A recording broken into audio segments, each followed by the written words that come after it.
নরেন্দ্র মোদী তিনি বই পড়েন না, লেখেনও না, তাই বঙ্কিমচন্দ্রকে বঙ্কিমদা বলেন।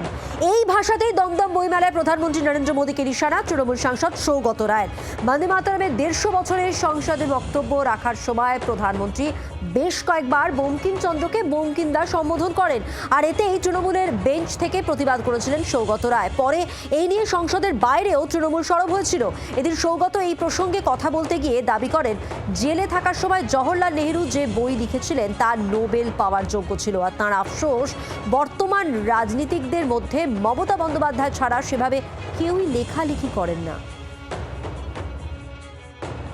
মমতা ব্যানার্জি ছাড়া কোনো রাজনীতির নেতা বই লেখেন।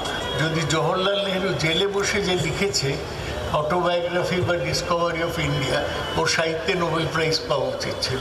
চার্চিল সেকেন্ড ওয়ার্ল্ড ওয়ারের একটা মেঠো বই লিখে সাহিত্যে নোবেল প্রাইজ পান, জওহরলাল নেহরু পেলেন না।